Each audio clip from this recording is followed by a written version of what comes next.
ਬਿਸਮਿਲ੍ਲਾਹਿਰਰਹਿਮਾਨਿਰਰਹੀਮ अस्सलाम वालेकुम। ईरानी सदर पाकिस्तान ਆਇਆ ਸੀ ਨਾ ਤੇ ਉਹਨੇ ਲਾਮਾ ਇਕਬਾਲ ਦੇ ਫਾਰਸੀ ਸ਼ੇਰ ਪੜ੍ਹੇ ਨੇ ਜਿਹਦੇ ਵਿੱਚ ਮੁਸਲਮਾਨਾਂ ਦੇ ਇਤਿਹਾਦ ਦੀ ਗੱਲ ਹੋਈ ਹੈ। ਅੱਗੋਂ ਸ਼ਬਾਜ਼ ਸ਼ਰੀਫ ਖਲੋਤਾ ਸੀ ਤੇ ਦੂਜੇ ਪਾਕਿਸਤਾਨੀ ਗੁਲਾਮ ਖਲੋਤੇ ਸਨ। ਉਹਨਾਂ ਨੇ ਉਹਨਾਂ ਫਾਰਸੀ ਸ਼ੇਰਾਂ ਦਾ ਤਰਜਮਾ ਇੰਗਲਿਸ਼ 'ਚ ਕੀਤਾ। ਹੁਣ ਮੈਨੂੰ ਪਾਕਿਸਤਾਨ ਦੇ ਜਿਹੜੇ ਜੱਦੀ ਪੁਸ਼ਤੀ ਗੁਲਾਮ ਨੌਕਰ ਨੇ ਨਾ, ਉਹ ਦੱਸੋ ਇੱਥੇ ਕਿਹੜੀ ਆਲਮੀ ਸਤਾ ਏ? ਕਿਹੜੇ ਅੰਗਰੇਜ਼ ਅਮਰੀਕੀ ਸੁਣਨ ਰਹੇ ਨੇ ਤੁਹਾਨੂੰ ਬ੍ਰਿਟਿਸ਼ ਸੁਣ ਰਹੇ ਨੇ, ਤੁਹਾਨੂੰ ਕੈਨੇਡੀਅਨ ਕੌਣ ਸੁਣ ਰਿਹਾ ਤੁਹਾਨੂੰ? ਤੁਸੀਂ ਕਿਉਂ ਇੰਗਲਿਸ਼ 'ਚ ਤਰਜਮਾ ਕੀਤਾ? ਤੁਸੀਂ ਉਰਦੂ 'ਚ ਕਰ ਦਿਓ ਤਰਜਮਾ, ਚਲੋ ਤੁਹਾਡੀ ਕੌਮੀ ਜ਼ੁਬਾਨ ਹੈ, ਉਰਦੂ 'ਚ ਤਰਜਮਾ ਕਰ ਦਿਓ ਤੁਸੀਂ। ਨਹੀਂ, ਅੰਗਰੇਜ਼ੀ 'ਚ ਤਰਜਮਾ ਕੀਤਾ ਇਹਨਾਂ ਨੇ। ਠੀਕ ਹੈ, ਫਿਰ ਇਰਾਨੀ ਸਦਰ ਨੇ ਕਿਹਾ ਕਿ ਅੰਗਰੇਜ਼ੀ 'ਚ ਉਹ ਚੱਸ ਨਹੀਂ ਆਈ ਜੋ ਫਾਰਸੀ 'ਚ। ਉਹਨੇ ਇਹ ਗੱਲ ਉੱਥੇ ਕਹੀ।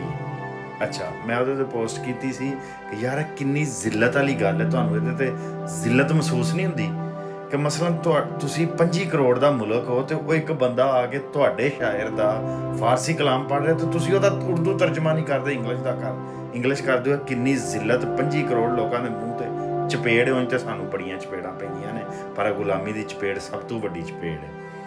तो मैं क्या, मैं पोस्ट की थी किन्नी जिल्लत की गल भरा आंदा कि अल्लामा इकबाल का पंजाबी में ना लिखना अपनी कौम से गद्दारी और दूसरों की गुलामी करार दी जाए। यह बड़ा सोहना सवाल है।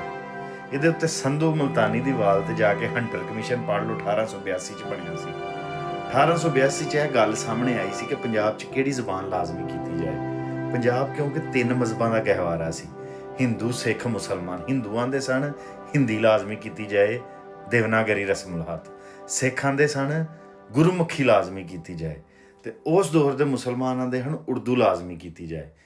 ਉਦੋਂ ਹਾਲੇ ਉਹ ਜਿਹੜੇ ਮੁਸਲਮਾਨ ਪੜ੍ਹੇ ਲਿਖੇ ਸਨ ਸਾਰੇ, ਉਹ ਉੱਤਰ ਪ੍ਰਦੇਸ਼ ਕਿਉਂਕਿ ਮੁਸਲਮਾਨਾਂ ਦਾ ਜਿਹੜਾ ਦਾਰੁਲ ਹਕੂਮਤ ਸੀ ਉਹ ਸੀ ਦਿੱਲੀ, ਤੇ ਦਿੱਲੀ ਦੇ ਆਲੇ ਦੁਆਲੇ ਸੀ ਅਲੀਗੜ੍ਹ, ਦਿਓਬੰਦ ਤੇ ਬਰੇਲੀ ਸ਼ਰੀਫ ਦਾ ਜਿਹੜਾ ਮਦਰਸਾ ਸੀ ਮੰਜ਼ਰੁਲ ਇਸਲਾਮ। ਇਹ 3 ਹੀ ਮੁਸਲਮਾਨਾਂ ਦੇ ਵੱਡੇ ਮਦਰਸੇ ਸਨ। ਇੱਕ ਦਿਓਬੰਦ ਦਾ ਸੀ, ਇੱਕ ਬਰੇਲੀ ਦਾ ਸੀ, ਤੇ ਇੱਕ ਅਲੀਗੜ੍ਹ ਵਾਲੇ ਸਨ। ਇਹ ਸਾਰੇ ਉਰਦੂ ਸਪੀਕਿੰਗ ਇਲਾਕੇ ਦੇ ਹਨ, ਇਹਨਾਂ ਦੀਆਂ ਮਾਂ ਬੋਲੀਆਂ ਉਰਦੂ ਸਨ, ਤੇ ਮੁਸਲਮਾਨਾਂ ਦੀ ਜਿਹੜੀ ਅਸ਼ਰਾਫੀਆ ਸੀ ਉਹ ਉਰਦੂ 'ਚ ਪੜ੍ਹਦੀ ਸੀ, ਤੇ ਲਿਹਾਜ਼ਾ ਲਾਮਾ ਸਾਹਿਬ ਜਿਹੜੇ ਨੇ ਉਹ ਉਰਦੂ ਅਸ਼ਰਾਫੀਆ ਦਾ ਹਿੱਸਾ ਸਨ। ਨੰਬਰ 1, ਉਹ ਹੰਟਰ ਕਮਿਸ਼ਨ ਦਾ ਵੀ ਮਸਲਾ ਸੀ ਕਿ ਮੁਸਲਮਾਨ ਉਰਦੂ ਦੇ ਨਾਲ ਜੁੜੇ ਸਨ। ਨੰਬਰ 2, ਉਸ ਤੋਂ ਵੱਡਾ ਮਸਲਾ ਇਹ ਸੀ, ਹਾਲੇ ਪੰਜਾਬੀ ਜ਼ੁਬਾਨ ਖਤਰੇ ਨਾਲ ਦੋ ਚਾਰ ਨਹੀਂ ਸੀ ਹੋਈ।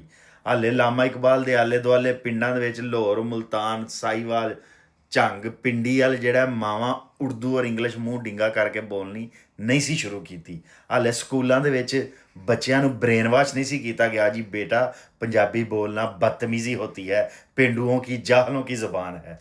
ਤੇ ਲਾਮਾ ਸਾਹਿਬ ਨੇ ਜੇ ਉਰਦੂ 'ਚ ਸ਼ਾਇਰੀ ਕਰ ਵੀ ਦਿੱਤੀ ਤੇ ਕਿਹੜੀ ਕਿਆਮਤ ਆ ਗਈ ਹੈ। ਤੇ ਲਾਮਾ ਸਾਹਿਬ ਨੇ ਸ਼ਾਇਰੀ ਦਾ ਕੀਤੀ, ਉਹਦਾ ਨੁਕਸਾਨ ਪਤਾ ਕੀ ਹੋਇਆ? आज सारा पाकिस्तान पता क्या यार, लामा इकबाल की शायरी बड़ी अच्छी है लेकिन हमें समझ नहीं आती। तो लेकिन उन्होंने दुश्मन मरे तो खुशी ना करिए, सजना भी मर जाना। मियाँ मुहम्मद बख्श की शायरी उन्होंने समझ आती है जी तुसी उन्होंने स्कूलों 'च नहीं पढ़ाई, तो जी तुसी लामा इकबाल की पढ़ाई है वह यह नुकसान होया कि एक वो जी उत्तर प्रदेश की जुबान 'च शायरी सी या जी फारसी की शायरी सी, वो एडा अच्छा पैगाम सी, वो पैगाम अज तुहाडे किसी बंदे नूं पता ही नहीं है। ਤੇ ਆਪਣੀ ਜ਼ੁਬਾਨ ਦੇ ਵਿੱਚ ਅੱਲਾ ਨੇ ਕਿਹਾ ਪੈਗੰਬਰ ਘੱਲੇ ਨੇ। ਕੁਰਾਨ ਪਾਕ ਬਾਰ-ਬਾਰ ਆਂਦਾ ਹੈ, ਇਹ ਸਾਫ਼ ਅਰਬੀ ਜ਼ੁਬਾਨ ਦੇ ਵਿੱਚ ਕੁਰਾਨ ਹੈ, ਤਾਂ ਕਿ ਤੁਹਾਨੂੰ ਬਦੂਆਂ ਨੂੰ, ਪੇਂਡੂਆਂ ਨੂੰ ਸਮਝ ਆਏ। ਅੱਲਾ ਪੇਂਡੂਆਂ ਨੂੰ ਪੜ੍ਹਾਉਣਾ ਚਾਹੁੰਦਾ ਹੈ ਤੇ ਤੁਸੀਂ ਪੇਂਡੂਆਂ ਦੀ ਜ਼ੁਬਾਨ ਖਤਮ ਕਰਨਾ ਚਾਹੁੰਦੇ ਹੋ। ਉਹ ਅੱਲਾ ਨੇ ਪੇਂਡੂਆਂ ਨੂੰ ਪੜ੍ਹਾ ਕੇ ਦੁਨੀਆ ਦਾ ਸਰਦਾਰ ਬਣਾ ਦਿੱਤਾ ਹੈ, ਤੇ ਤੁਸੀਂ ਪੇਂਡੂਆਂ ਨੂੰ ਅਹਿਸਾਸੇ ਕਮਤਰੀ 'ਚ ਮੁਬਤਲਾ ਕਰ ਦਿੱਤਾ ਹੈ। ਪੇਂਡੂ ਜਿਹੜੇ ਨੇ ਨਾ ਕਵਾ ਚਲਾ ਹੰਸ ਕੀ ਜਾਲ, ਆਪਣੀ ਚਾਲ ਵੀ ਭੁੱਲ ਗਿਆ, ਨਾ ਉਹਨਾਂ ਨੂੰ ਉਰਦੂ ਹੁੰਦੀ ਹੈ, ਨਾ ਅੰਗਰੇਜ਼ੀ ਹੁੰਦੀ ਹੈ, ਨਾ ਉਹ ਪੰਜਾਬੀ ਜੋਗੇ ਰਹੇ ਨੇ। ਤੁਸੀਂ ਪੇਂਡੂਆਂ ਨੂੰ ਤਬਾਹ ਕਰਤਾ, ਤੁਸੀਂ ਸਾਦੇ ਦਿਹਾਤੀ ਲੋਕਾਂ ਨੂੰ, ਸ਼ਰੀਫ ਲੋਕਾਂ ਨੂੰ ਤਬਾਹ ਕਰ ਦਿੱਤਾ ਹੈ। ਤੇ ਇਹ ਵੇ ਲਾਮਾ ਸਾਹਿਬ ਨੂੰ ਅਸੀਂ ਕੀ ਗਿਲਾ ਦਿੰਦੇ ਹਾਂ, ਉਹ ਉਸ ਦੌਰ ਦੀ ਪੈਦਾਵਾਰ ਸਨ।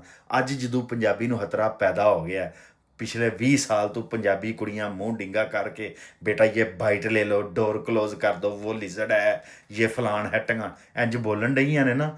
ਤੇ ਉਹ ਸਕੂਲਾਂ ਦੇ ਵਿੱਚ, ਮੀਡੀਆ ਦੇ ਵਿੱਚ, ਅਖਬਾਰਾਂ 'ਚ ਹਰ ਜਗ੍ਹਾ ਪੰਜਾਬੀ ਦੀ ਤੋਹੀਨ ਹੁੰਦੀ ਹੈ। ਤੇ ਅੱਜ ਪੰਜਾਬੀ ਲਾਜ਼ਮੀ ਕਰਾਉਣਾ ਜਿਹੜਾ ਨਾ ਜ਼ਰੂਰੀ ਹੋ ਗਿਆ, ਔਰ ਇਨਸ਼ਾਅੱਲਾ ਅਸੀਂ ਕਰਾ ਕੇ ਰਵਾਂਗੇ।